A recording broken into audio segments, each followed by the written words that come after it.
சேசு மரி சூசை துணை. இறையன்பில் பிரியமான தோழமைகளே, அனைவருக்கும் ஈஸ்டர் பெருவிழா நல்வாழ்த்துக்கள். உயிர்த்த ஆண்டவரின் அமைதி நம்மை நிரப்புவதாக. அவர் கூறியபடியே உயிருடன் எழுப்பப்பட்டார். மத்தேயு அதிகாரம் 28 இறைவசனம் 6. இயேசு கிறிஸ்துவின் இந்த உயிர்த்தெழுதல்தான் பாவத்தால் மரித்திருந்த நம்மை உயிர்ப்பித்து இறை தந்தையின் பிள்ளைகளாக்கி விண்ணகப் பேற்றை நமக்கு தந்துள்ளது. எனவே அகமகிழ்ந்து கொண்டாடுவோம்.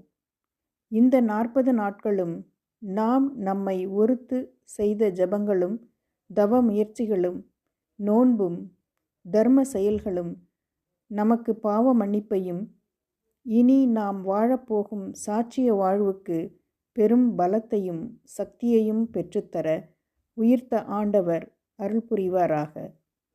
இந்த சாட்சிய வாழ்வு மாற்றத்தை நம் ஆண்டவரின் உயிர்ப்பு நம் வாழ்வில் கொண்டு வருமா? உலகெங்கும் சென்று படைப்பிற்கெல்லாம் நற்செய்தியை பறைசாற்றுங்கள். மார்க்கு அதிகாரம் 16 இறைவசனம் 15. உயிர்த்த ஆண்டவர் நமக்கு தந்த இந்த கட்டளையை, பொறுப்பை நாம் நிறைவேற்ற அவர் வல்லமை தருவாராக.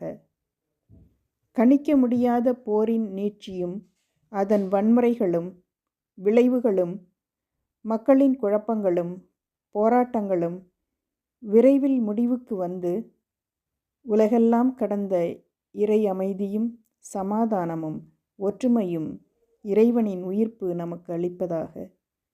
அணு ஆயுத போராட்டங்கள் மறைந்து உலகில் அமைதி நிலவவும் நற்செய்தி பறைசாற்றப்படவும் உலகத் தலைவர்கள் மக்களின் நலனை கருத்தில் கொண்டு ஆட்சி புரியவும் உயிர்த்த ஆண்டவரின் ஆசீர் முழுமையாக நம் குடும்பங்களில் நிறையவும் இனி வரும் வாழ்வில் இறையரசை பரப்பும் கருவிகளாக நாம் செயல்பட உயிர்த்த ஆண்டவரின் அருள் நம்மில் செயல்படுவதாக. உயிர்த்த ஆண்டவரின் மாட்சி நம்மை நிரப்புவதாக.